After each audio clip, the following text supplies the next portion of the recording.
Well, it's time for another quarter notes. I know I did one last week, and if you can believe it, I've got another one lined up for next week because we've got 3 albums dropping this current Friday. So, yeah, I figured that would be a good time to kind of wrap them all up and do them all at once with a surprise album in there as well. But for now, I've got 4 albums that I'm pretty excited to talk about, and you guys know the drill at this point. I love doing these quarter notes. It allows me to talk about albums that I normally wouldn't cover on these videos, just because I probably wouldn't have enough to say for a full-length album, but I still have enough to say for, a little bit of time, and I know they're albums that people want to hear my opinion on. So, like I said, I've got 4 coming up for you guys today, and yeah, let's just dive into it. So the first one that I want to talk to you guys about today is Born by Birth, which is kind of funny. It's both about,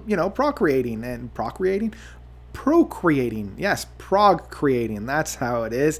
And for those of you that don't know, it's their debut album, kind of rising from the ashes of Astra. And I know a lot of people have listened and enjoyed Astra's work. I honestly haven't heard them yet. So I was coming into this pretty blind. And so we've got 4 individuals on here. We've got Connor Riley on vocal, synthesizer, electric piano, organ, and acoustic guitar. We got Brian Ellis from doing guitars, electric piano, and percussion.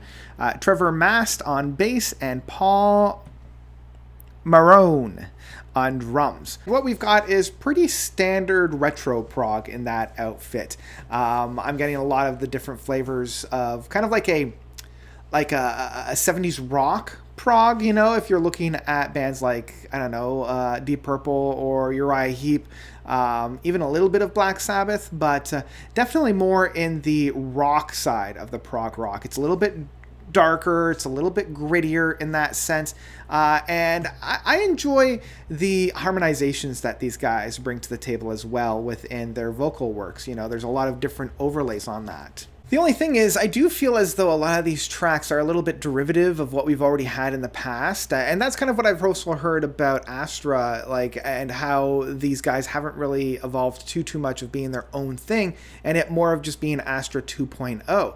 And I mean, even within the music that we find here, a lot of it is a little bit derivative of the current retro prog scene, within a little bit of the darker side of things. Like we're looking at bands like Warbler, but even like All Traps on Earth, like these kinds of styles. Although I feel like they're a little bit less jazzy than All Traps and a little bit more just straight rock. I love their use of the synthesizer. I love the use of the Mellotron and the Hammond B and the organ sounds on here. It's definitely that retro prog outfit that I really do enjoy. And I also love how they're able to kind of play around with the lead guitars and the synths and the keyboards in that sense. The musicianship that's found on here is really top notch. I just wish that kind of what they were doing was, I don't know, a little bit more interesting and a little bit less derivative.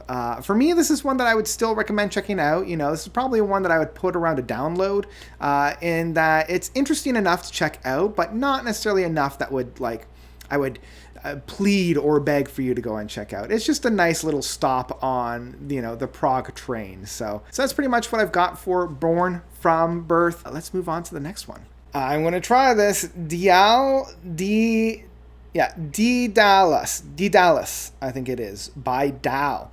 And Daal is a new one for me. It was making its waves off of the Prog Archive. One of the things that I particularly love about this is the intricate playing styles that we have on here, specifically on Journey Through the Spiral Minds, Part 1 and Part 2, bookending this. The Journey Through the Spiral Mind reminds me a lot of that kind of chaotic resolution that we had a lot within the 70s with tracks specifically like Saucer Full of Secrets, but also with like The Waiting Room and the Alan Parsons Project of the last 2 tracks from iRobot. But this really does feel like Saucer Full of Secrets.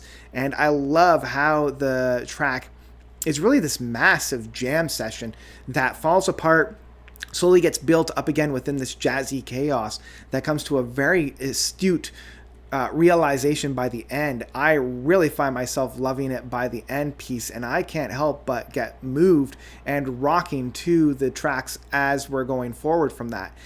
The rest of the tracks, like Icarus Dream, Painting Wings, the next two tracks are fine, kind of following suit, but at no point do I ever feel quite as invested or as enthralled as I was within that first track. Now, Labyrinth 66 is the second longest track at about 13 minutes long, and I do love where this track goes. It takes its time to really build itself up. It's got a lot of that really deep guttural retro prog outfits of this. This is more what I was looking for when I'm turning to a retro prog outfit.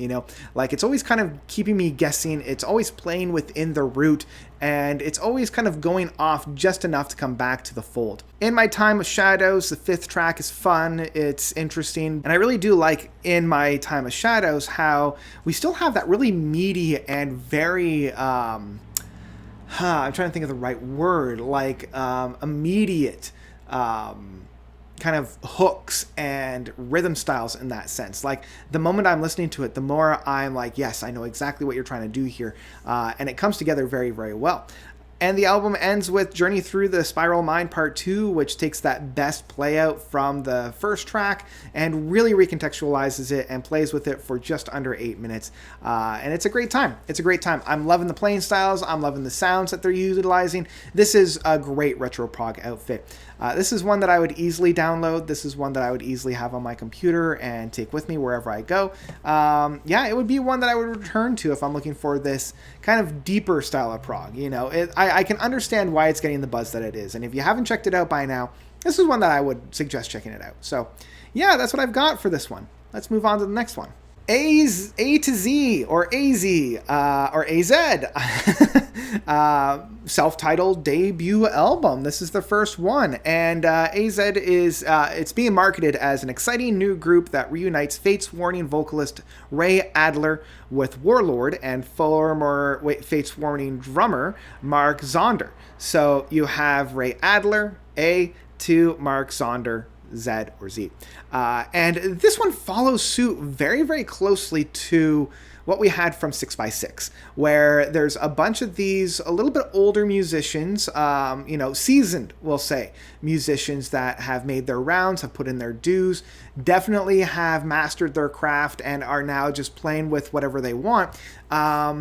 And although they're more in the metal side of things, they decided to put up just a straight up old rockin' album with this one. And this one has a little bit more teeth than 6x6 does, but it kind of follows suit in that same kind of vein.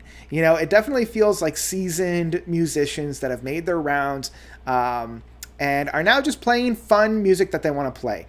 At no point did I ever feel entirely invested in this album. At no point did I ever feel completely blown away, especially with these standout musicians from Fates Warning, being partly the forefathers of progressive metal music. At no point did I ever feel all that excited about what I was listening to. It just felt like some really good, straight up rock music. And it was a little bit of a breath of fresh air because I don't know, we haven't had just straight up rock music. There's always like rock that's been infused with metal, or rock that's been infused with jazz, or rock that's been infused with whatever else is around. This was one of the few just straight up rock albums. And in one case, it was a really fun, time. But on the other hand, it really didn't provide me with all that much to get excited about. I didn't find myself returning to it all that much. And I just remember a lot of people talking about it. And so, yeah, I decided to take a dive into it, but I wasn't all that, at the end of the day, excited about what I was listening to, if I'm being perfectly honest. What I at least will say is that these boys are masters of their crafts. They have done this for a while, and you can see that. The evidence is on the page. But this isn't probably one that I would return to. I would give it a stream. That's kind of what my rating is for this one. It's a stream. It's enough to go and check it out if you're a fan of just straight up rock and you felt like there hasn't been good rock for a while, especially new rock. But don't come to this one expecting anything extravagantly new or, blowing down the doors exciting. So, yeah, that's what I've got for A to Z or A to Z. Let's move on to the last one. My Sleeping Karma by Atma. Well, I figured I'd finish this off with something completely different. So My Sleeping Karma is a, I guess, like post-rock, ambient rock outfit by Atma. Really fun stuff. Like, I'm getting flavors of Mogwai and Explosions in the Sky, and I'm loving the intricate weavings of harmonies and chord progressions on this one. There's only 6 tracks on here, but man, they go kind of all over the place in this side. I was very excited about this one when I started to hear about it, and really got into the rhythm and grooves of it. Loving where the music is shaped and goes. If you're liking a little bit more of a chill sound, but with a little bit of an edge on it, I think you'll really enjoy this one. I've been having a blast coming back to this one.